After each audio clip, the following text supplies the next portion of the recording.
오늘은 요한계시록 6장을 통해서 일곱 봉인에 담긴 심판 이런 제목으로 은혜 나누도록 하겠습니다.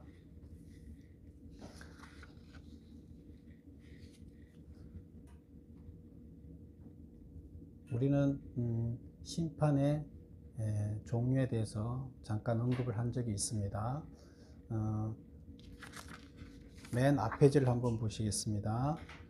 주부 앞 페이지를 보면 일곱 재앙의 비교 이렇게 해서 나오는데요. 거기 보면 첫 번째에 나오는 게 일곱인이고, 두 번째 나오는 재앙이 일곱 나팔의 재앙, 세 번째 나오는 것이 일곱 접시의 재앙, 이렇게 해서 세 가지 이 재앙이 나옵니다. 첫 번째 재앙이 뭐라고요? 일곱인, 두 번째가 일곱 나팔, 세 번째가 일곱 접시. 그래서 각각 이 종류 세 개가 각각 7번씩 진행이 됩니다. 그래서 7인이 하나씩 떼질 때마다 재앙이 내려집니다. 그래서 7재앙이죠.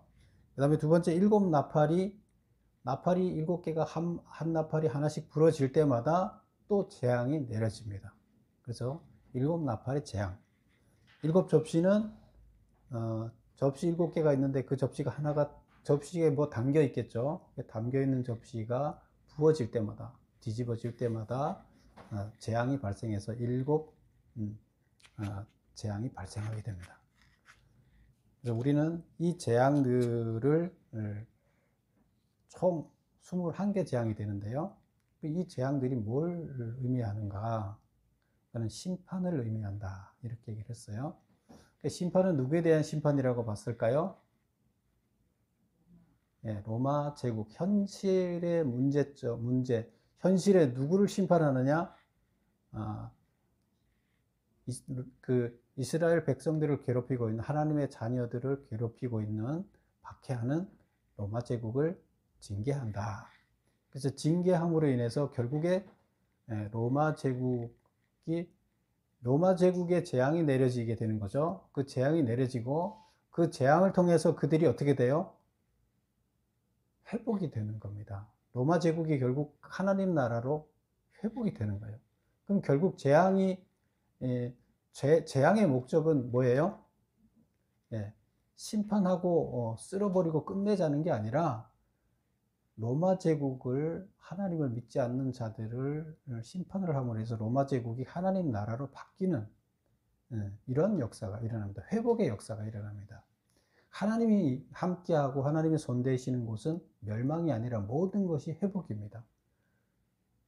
하나님은 회복의 하나님이시고 구원의 하나님이십니다. 그러면 심판은 결국 무엇 때문에 있다는 거예요?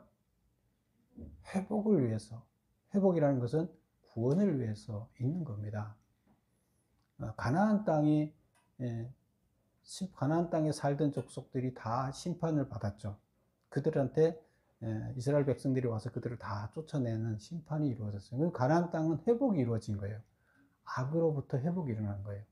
로마 제국도 악으로부터 회복이 일어나는 겁니다. 그러려면 악에 대한 징계가 이루어져야 되고, 징계가 이루어진 다음에 거기에 회복이 일어나는 겁니다. 징계는 어떤 데 일어나요? 죄가 있는데 잘못된 것에 징계가 이루어지는 거예요. 그리고 거기 징계를 우리는 심판이라고 하고, 그 심판이 이루어진 다음에 회복이 일어난다는 겁니다. 자, 그러면 오늘 우리가 볼 일곱인 이야기가 나오는 거죠. 1절을 볼까요?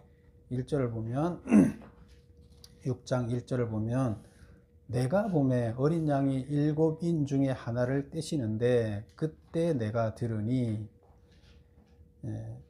어린 양은 누구예요? 예수님이죠. 그래서 그 봉해진 두루마리를 7인으로 봉해진 두루마리를 아무도 뗄 자가 없었다. 그런데 그 뗄 자가 나타나서, 어린 양이 나타나서 하나님으로부터 그 책을 받았어요. 두루마리 책을 받고, 그리고 이제 하나를 떼는 거예요. 그래 떼면 뗄 때마다 뭐가 일어난다? 심판이, 재앙이 일어난다는 거예요. 그래서 여기 보면, 내가 보면 어린 양이 7인 중에 하나를 떼는데 그때 내가 들으니 내 생물 중에 하나가 우레 소리같이 말하되 오라 하기로. 자, 처음에 어린 양이 뭘 했어요? 인을 뗐죠. 그 다음에 뭐가 있어요? 생물 중에 하나가 무슨 말을 해요. 뭐라고 얘기를 해요? 오라고 얘기를 해요. 오라. 그 오라가 무슨 뜻일까요? 이제 계속 이 말이 나와요. 뭐 할 때마다 1, 2, 3, 4번까지 이제 생물들이, 네 생물들이 등장해요. 근데 네 생물들이 지금 7재앙 중에서 봉인을 4개 뗄 때마다, 하나 뗄 때마다 생물이 네 생물들이 각각, 네 생물들이 하나님 보좌 옆에 있다 그랬죠.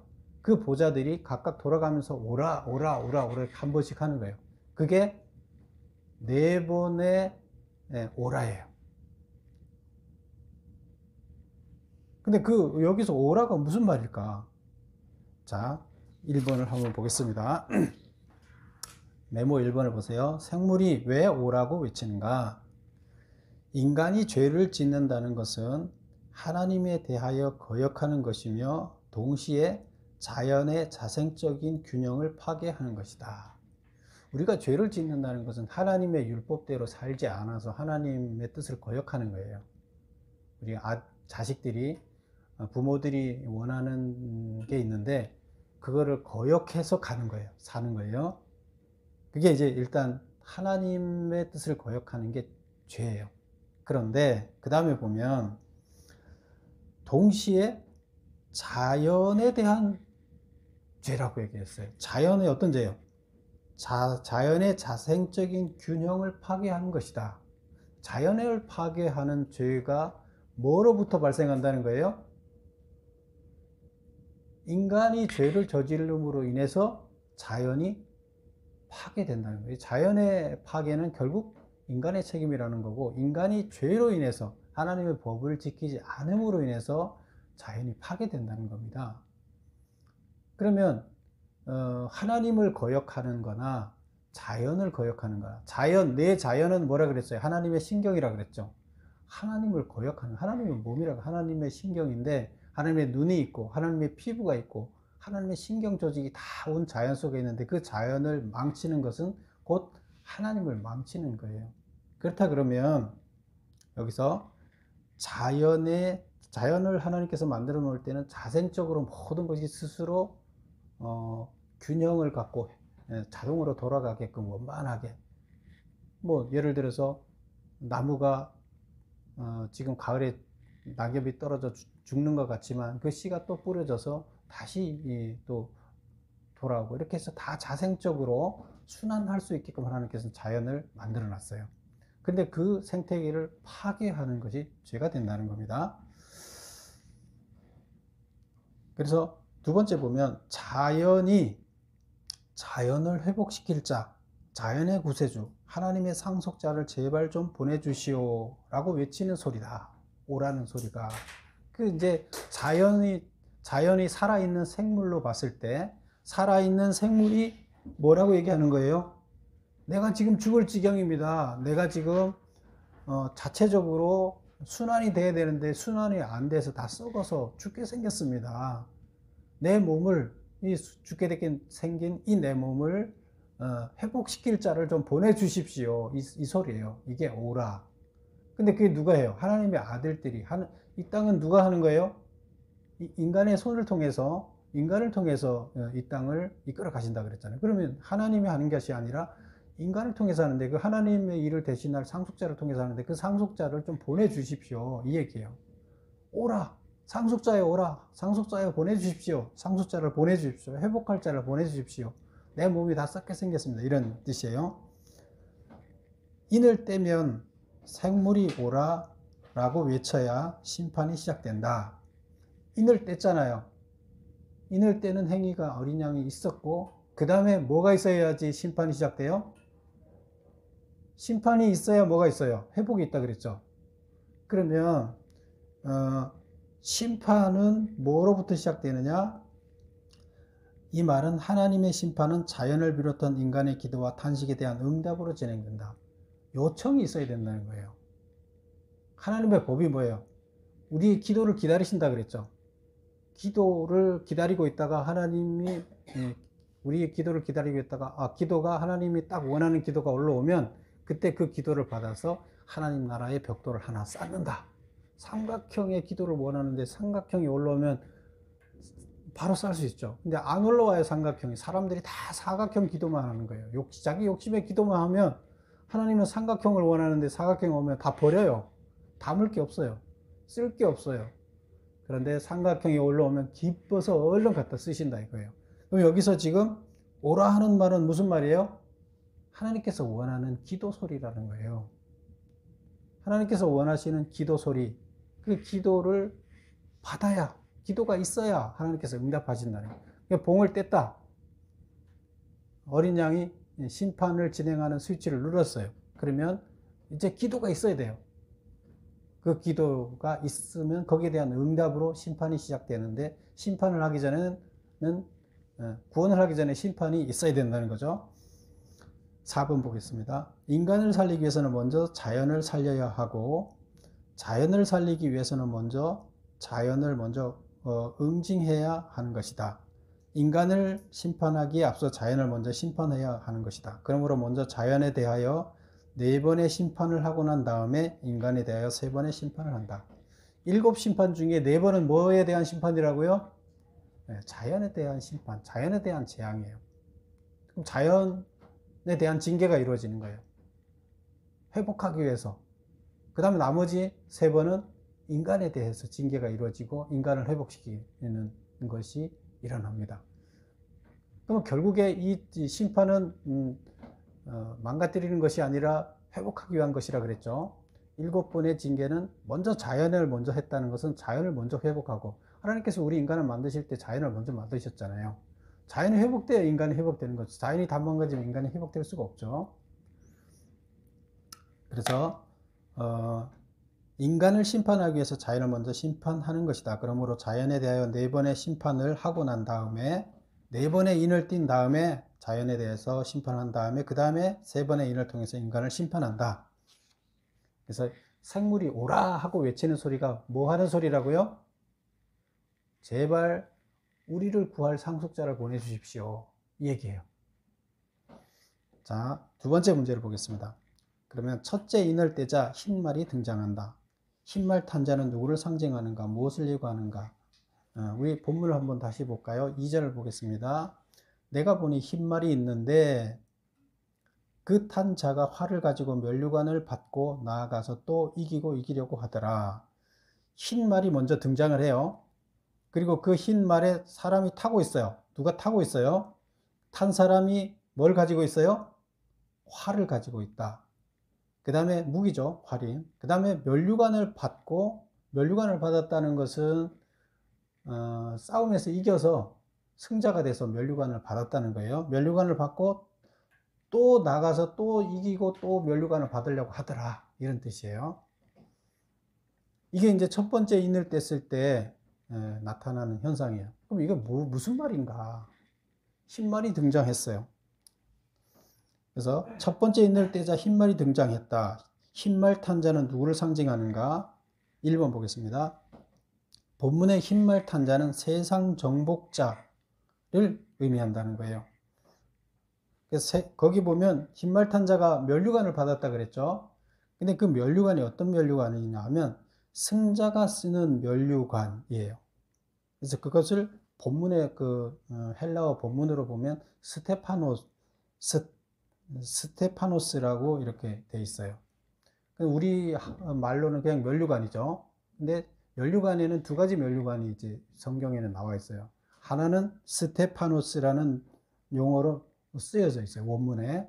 그것은 경기를 해서 이겼을 때 승자한테 주는 거예요. 그 다음 보면 19장에 나오는 흰말 탄자가 있어요. 계시록 19장에 뒤에 가면 나와요. 근데 그때 거기에 흰말 탄자가 나오는데, 그때 그 흰말 탄자가 쓴 면류관이 어떤 거냐면 디아데마라는 면류관을 쓰고 있어요. 이 디아데마는 어떤 거냐면 왕의 면류관이에요. 그럼 이분은 이제 예수님인데 19장에 나오는 거죠. 예수님이 쓴 면류관하고 지금 여기 흰말 탄자, 본문에 나오는 흰말 탄자하고 면류관 종류가 틀리죠. 근데 우리 성경에는 그냥 면류관이랑 똑같이 나와서 구분이 안 되게 돼 있는데요. 이건 분명히 틀리게 돼 있어요. 그래서 세상에서 전쟁해서 승리한 자한테 주는 면류관이 스테파노스예요. 근데 지금 여기 등장하는 사람은 스테파노스를 면류관을 쓰고 있어요. 그래서 예수님이에요, 아니에요? 그러면 예수님은 뭘 쓰고 있다 그랬어요? 면류관을 디아데마를 쓰고 있어요. 왕의 면류관을 쓰고, 왕이 쓰는 면류관을 쓰고 있어요. 경기에서 이긴 자가 쓰는 면류관하고 왕이 쓰는 면류관하고 아직 하늘과 땅 차이죠. 종류가 틀리죠. 예수님은 왕의 면류관을 쓰고 있는데 여기는 경기에서 승자의 면류관을 쓰고 있으니까 예수님이 아니에요, 이사는. 근데 사람들은 이걸 보고 19장에 나오는 예수님이라고 착각을 하고 해석하는 사람들이 많아요. 그리고 지금 뭐 신천지의 이만희가 어떤 행사장에 등장할 때 그들은 의식에 이만희가 뭘 타고 등장해요? 신발을 탁 타고 등장하는 그런 퍼포먼스를 합니다. 자기가 예수라는 거예요. 자기가. 그래서 여기서 두 번째 문제를 보겠습니다. 가로 2번을 보겠습니다. 흰말은 전쟁에서의 승리를, 활은 막강한 분사력을 의미한다. 흰말 탄자의 등장은 하나님이 세상 정복자를 도구로 사용하여 자연을 심판하신다는 뜻이다. 누가 자연을 심판한다고요? 흰말 탄자가 세상 정복자가, 지금 흰말 탄자는 세상 정복자예요. 면류관을 가졌으니까 경기에서 이겼어요. 전쟁에서 이겼어요. 그래서 흰말은 승리를 의미하기 때문에 흰말 탄자는 승리자고 결국 전쟁에서 승리한 자고 세상 정복자예요. 그가 사용해서, 하나님이 그를 사용해서 뭘 한다? 자연을 심판한다는 거예요. 자연이 오라, 우리를 살려달라. 그렇게 해서 이제 이 자를 사용해서 자연을 살리는 거예요. 자연을 살리려면 뭘부터 해야 된다고요? 네, 심판을 해야 되는 거예요. 자연의 죄악을 먼저 멸해야 되는 거예요. 그래서 자연의 심판을 가한다. 그래서 첫 번째 생물이 오라 해서 흰말이 등장했고 흰말이 왔어요. 그 흰말이 나타나서 뭘 했다? 자연을 회복시키기 위해서 거기를 심판하는 일을 한다. 그 다음에 두 번째를 3번 문제를 보겠습니다. 두 번째 인을 떼자 붉은 말이 등장했다. 붉은 말은 무엇을 의미하는가? 무엇을 말하려는가? 붉은 말. 3절을 한번 읽어볼까요? 본문 3절.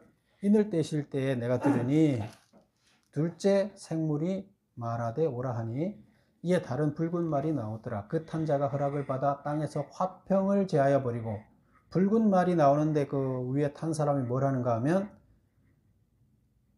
허락을 받아 땅에 화평을 제하여 버리고, 화평을 제하여 버린다는 것은 뭐 한다는 거예요? 전쟁을 한다는 거죠.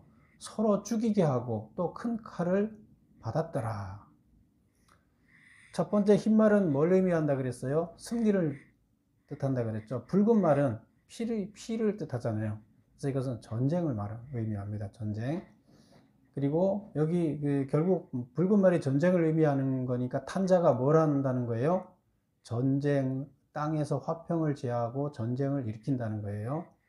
그리고 서로 죽이게 하고 큰 칼을 받았더라.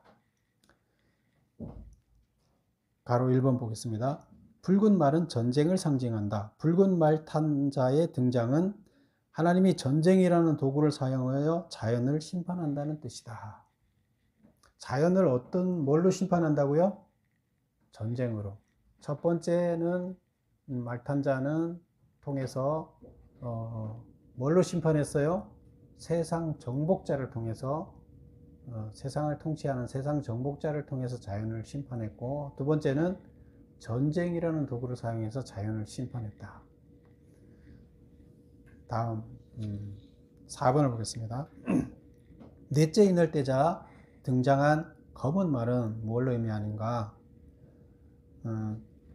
읽어보겠습니다. 셋째 인이죠. 셋째 인을 떼자 등장한 검은 말은 무엇을 의미하는가? 6번에 보겠습니다. 5절 보겠습니다. 셋째 인을 떼실 때 내가 들으니 셋째 생물이 말하되 오라 하기로 내가 보니, 검은 말이 나오는데 그 탄자가 손에 저울을 가졌더라. 뭘 가졌다고요? 저울을 가졌다. 그리고 내가 내 생물 사이로부터 나는 듯한 음성을 들으니 이제 생물한테로부터 어떤 음성이 나오는데 그 음성을 들어봤어요. 그랬더니 한 데나리온의 밀 한 대요, 한 데나리온의 보리 한 대로다. 한 데나리온은 무슨 뜻이에요? 하루 일했을 때 받는 것이 한 데나리온이에요. 그러니까 하루 품값이에요. 하루 품값을 가지고 뭘 산다고요? 밀 한 대를 산다는 거예요.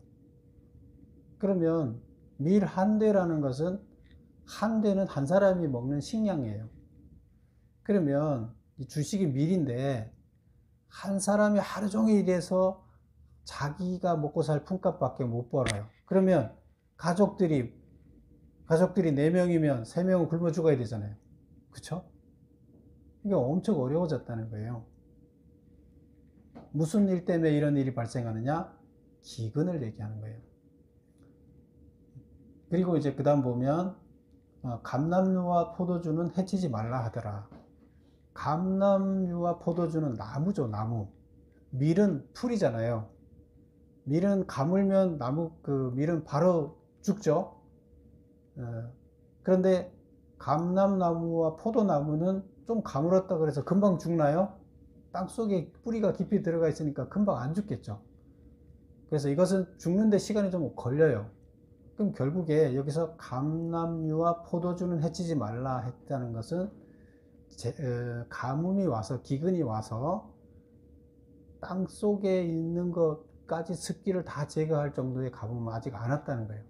겉에 곡식들은 다 죽이는 가뭄이 와서 다 죽었어요. 그러니까 밀이 비싸지는 거죠. 보리가 비싸지는 거죠. 그런데 과실은 아직도, 과실나무는 안 죽었으니까 그거는 먹고 살아야 되잖아요. 그래서 여기서 감람류와 포도주는 해치지 말라는 것은 그 정도의 가뭄은 오지 않도록 해라, 이제 이런 뜻이에요. 자, 세 번째 그 답을 한번 읽어보겠습니다. 4번에 가로 1번. 검은 말과 양식을 저울에 단다는 것은 기근을 의미한다. 그래서 성경에 나오는데 보면 저울을 들고 양식을 다룬다는 것은 뭘 의미하냐면 기근을, 항상 기근일 때 그 표현을 그렇게 써요. 저울에 양식을 단다. 그 다음에 검은 말, 검은 것도 기근을 의미합니다. 그래서 기근은 검은 말과 양식을 저울에 단다는 것은 기근을 의미한다. 그 다음에 포도나무나 감람나무는 뿌리가 깊기 때문에 쉽게 가뭄을 타지 않는다. 하나님께서 기근을 주셨지만 아직 과일나무까지 죽게 하지는 않으셨다는 뜻이다. 셋째 인을 때니까 검은 말이 등장했고 그 탄 사람이 저울을 갖고 등장을 했어요. 기근에 대한 이제 예고인데, 그런데 그 기근이 모든 것을 다 죽이는 기근은 아니라는 거예요. 무슨 말인지 알겠죠? 예. 기근이 모든 것을 다 죽이면 어떻게 되겠어요? 살아남기 힘들겠죠. 그래서 회복을 전제로 하기 때문에, 회복이 전제로 안 된다 그러면 다 죽이겠죠. 다 죽이지 않는 거예요. 그 다음 보겠습니다.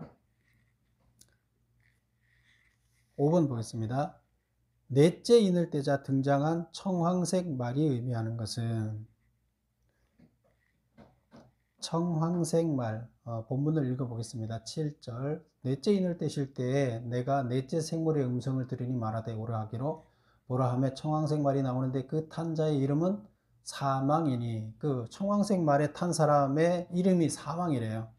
그리고 음부가 그 뒤를 따르더라. 음부라는 것은 지옥이라는 뜻이에요. 그래서 사망이라는 사람이 타고 있고 그 뒤에, 사람이랑 사람 뒤에 항상 뭐가 따라오더라? 음부가 따라오더라. 그들이 땅 4분의 1의 권세를 얻어 검과 흉년과 사망과 땅의 짐승들로서 죽이더라. 권세를 얻었는데 땅의 4분의 1의 권세를 얻었다. 4분의 1을 죽일 수 있는 권세를 얻었다는 거예요. 그러면 다 죽이지 않고 4분의 1만 죽인다는 거예요. 그런데 그 뭘 가지고 죽이느냐? 검과 흉년과 사망과 땅의 짐승들로 죽이더라.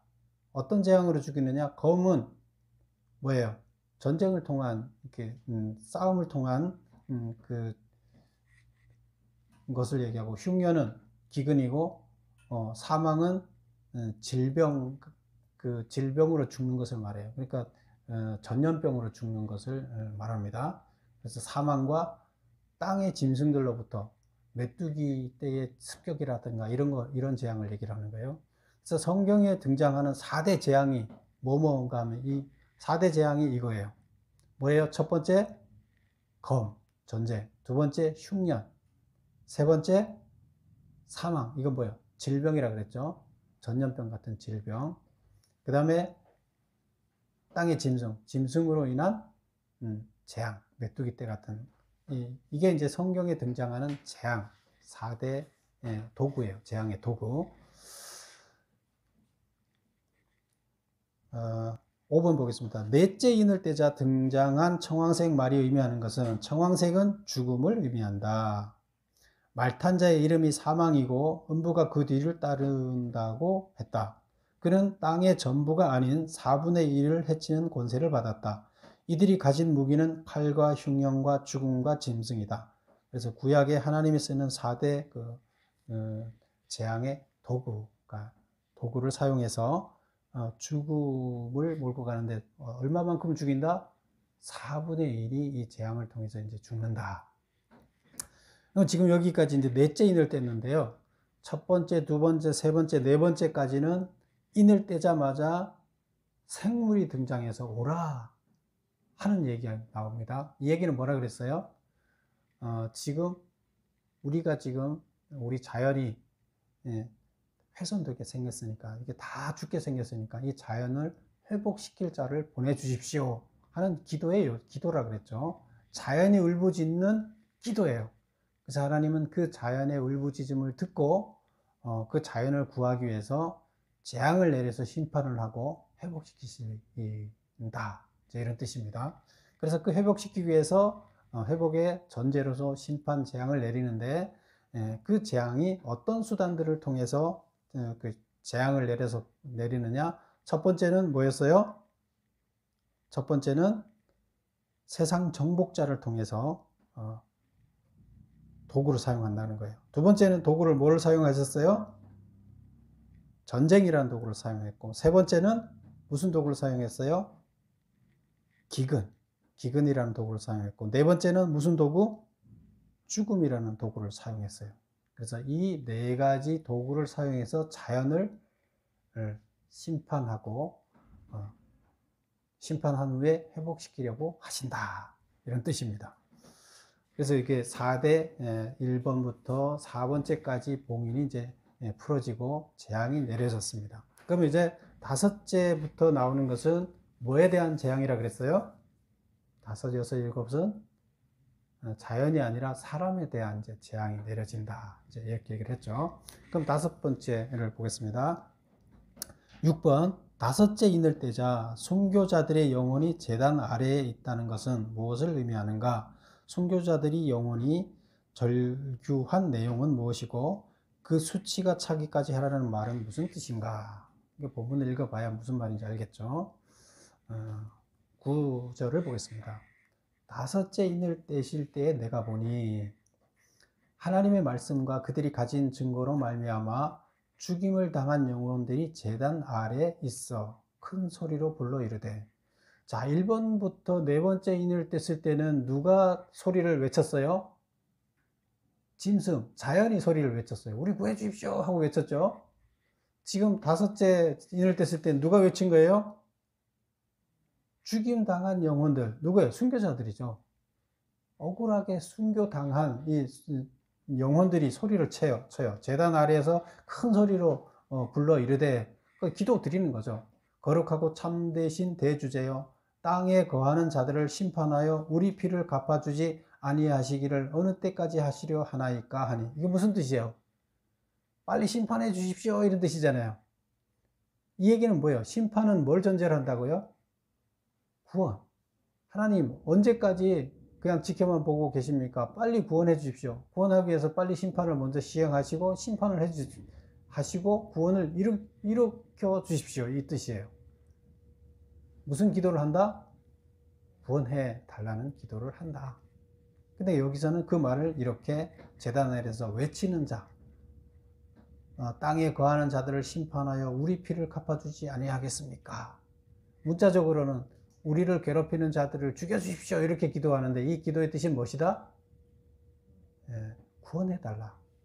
억울하게 죽어져 가는 사람들이 다 회복될 수 있도록 빨리 구원해달라, 이제 그런 뜻이라는 거예요. 그리고 이제 11절 보면 각각 그들에게 흰 두루마기를 주시며 이르되 아직 잠시 동안 쉬되 그들의 동무 종들과 형제들도 자기처럼 죽임을 당하여 그 수치가 차기까지 하라.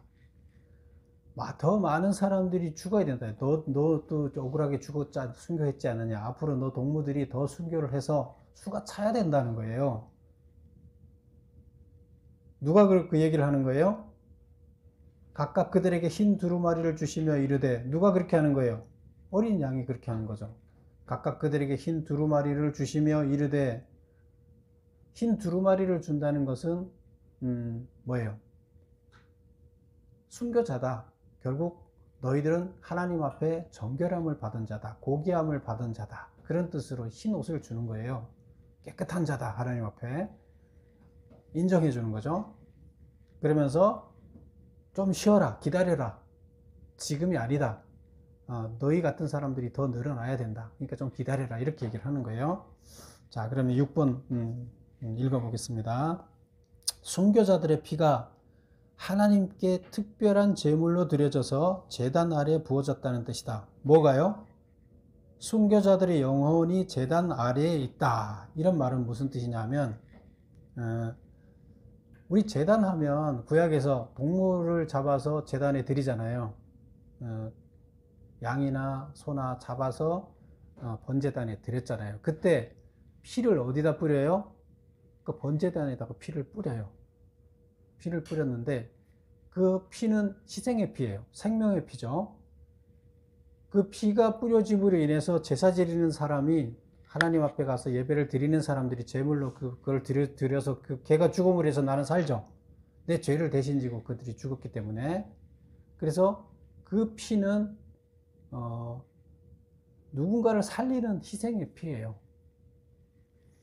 근데 여기서 보면 순교자의 피가 그 양의 피나 똑같은 거죠. 하나님께 특별히 제물로 드려져서 제단 아래에 부어졌다는 뜻이다. 그러면 이것은 누구를 살리기 위해서 했다는 거죠? 예수님이 인간을 살리기 위해서 자기가 십자가에 죽은 거나, 순교자가 로마의 많은 사람들을 하나님께로 인도하기 위해서 로마 제국을 다 하나님께로 봉헌하기 위해서 순교자들이 지금 죽어야 돼요. 그래서 로마를 다 바꿔야 돼요. 물론 로마의 죽어야 할 사람들도 있죠. 지도자 같은 사람들은 죽어야 하지, 왕 같은 사람들은 죽어야 하지만, 징계를 받아야 하지만, 일반 모든 백성들은 로마의 제국에 있는 백성들은 구원을 받아야 되잖아요. 그래서 여기서 그 피는 바로 로마 제국을 구원하기 위한 피라는 거예요. 순교자들의 피가 하나님께 특별한 제물로 드려졌다. 양의 피가 됐다는 거예요. 어린 양의 피가 됐다는 거예요.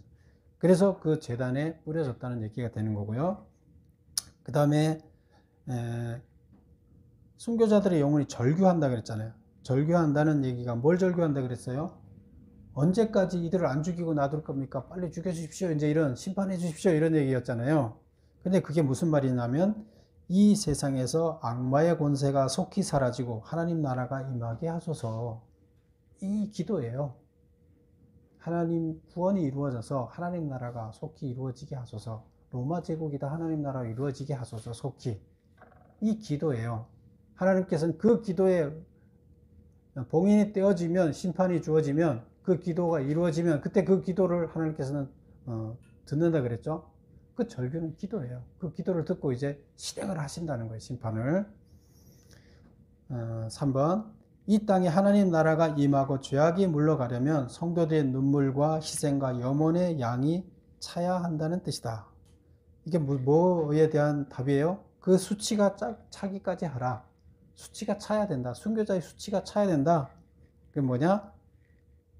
바로 이 땅에 하나님 나라가 임하고 죄악이 물러가려면 성도들의 눈물과 희생과 염원의 양이 차야 한다.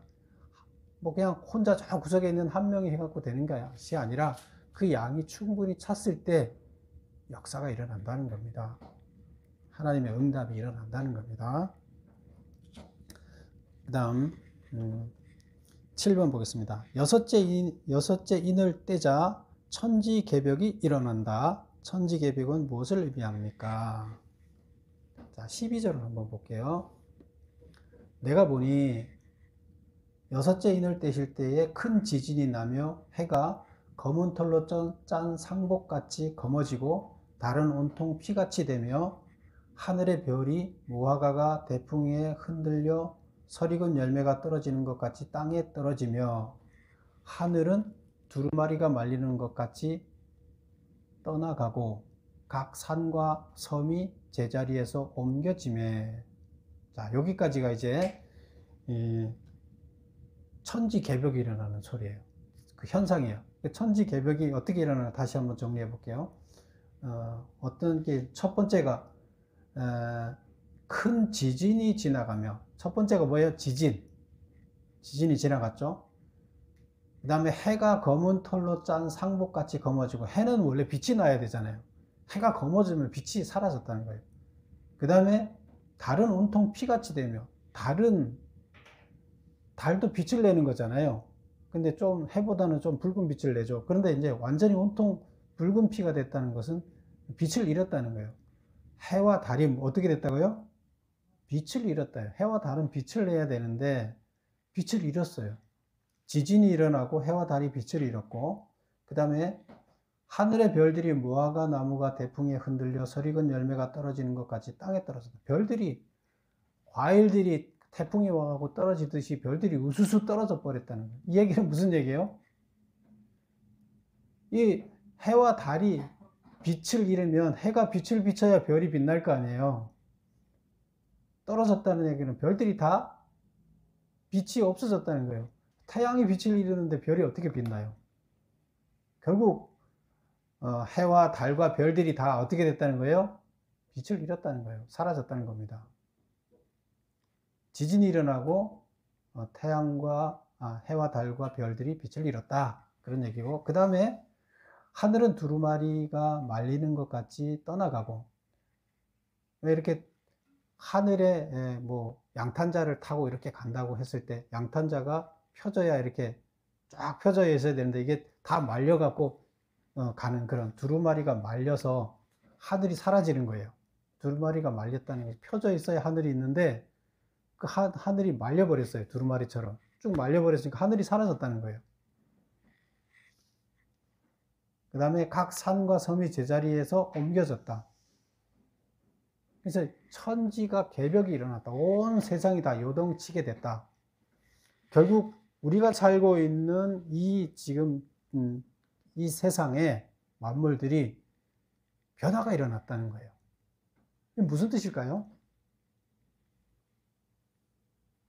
이게 멸망일까요? 자, 본문을 읽어보겠습니다. 하나님께서 만드신 이 세상과 이 역사가 파멸로 끝난다면 이는 하나님의 창조와 구원 사역의 실패를 의미한다. 많은 사람들은 이걸 보고 이 땅의 모든 것들이, 하나님이 만드는 모든 것들이 다 멸망하고 끝난다. 이 인류가 다 끝났다. 우주가 다 끝났다. 지구가 다 멸망했다. 이렇게 봅니다. 그래서 이제 그럼 우리가 어떻게 해야 돼요? 새 하늘과 새 땅에 있는 대로 우리는 가야 된다. 이렇게 생각을 해요. 그런데 여기서 이렇게 봅니다. 하나님께서 만드신 이 세상과 역사가 파멸로 끝난다면 이는 하나님의 창조와 구원 사역의 실패를 의미한다. 하나님 만들어 놓은 게 다 실패했다는 거예요. 완전한 하나님께서 하시는 일이 실패로 끝날 리가 없다. 그럼 말이 안 되는 거죠. 따라서 세상의 마지막 심판인 천지개벽은 세상의 파멸이 아니라 우주의 새로운 창조의 완성을 의미한다. 지금 죽어져 가는 것들에 대해서 심판을 내려서 재앙을 내려서 다시 재앙은 뭘 하기 위한 거라고요? 회복하기 위한, 최초의 모습대로 다시 회복하기 위한 거예요.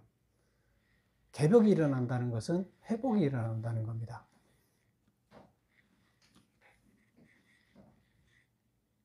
그리고 이제 15절을 볼까요? 회복이 일어났어요. 땅의 임금들과 왕족들과 장군들과 부자들과 강한 자들과 모든 종과 자유인이 모든 걸 얘기해. 높은 자나 임금과 왕족들, 장군들, 부자들, 강한 자들, 모든 자유인과 굴과 산들의 바위 틈에 숨어. 지금 거기 지금 누군가 한번 보세요. 임금들, 왕족들, 권력자들이죠. 장군들, 부자들과 강한 자들. 그래서 여기까지 쭉 보면 모든 그 권력층에 있는 자들, 힘을 가진 자들, 그 다음에 모든 종과, 모든 종은 뭐예요? 하층민, 자유인, 권력이 없는 종들과 자유인. 그러면 이게 전체 다 합치면 뭘 얘기하는 거예요? 모든 사람들을 얘기하는 거죠. 모든 사람들이 굴과 산들의 바위 틈에 숨었다. 왜 숨었어요? 지금 이게 천지개벽이 일어나니까 굴과 산들의 바위 틈에 숨었어요. 왜 숨었느냐? 그 다음에 보면 산들과 바위에게 말하되, 숨어서 말을 하는데 어떻게 얘기하느냐 하면, 우리 위에 떨어져 보좌에 앉으신 이의 얼굴에서와 그 어린 양의 진노에서 우리를 가리라.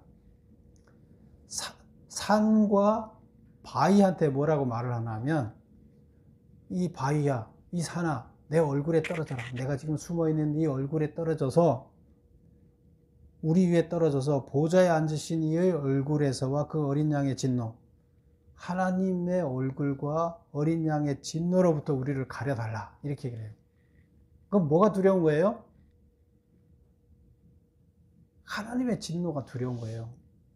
자기들의 죄를, 하나님의 그 진노를 보면서 자기들의 죄로 인해서 멸망하는 것이 두려운 거예요.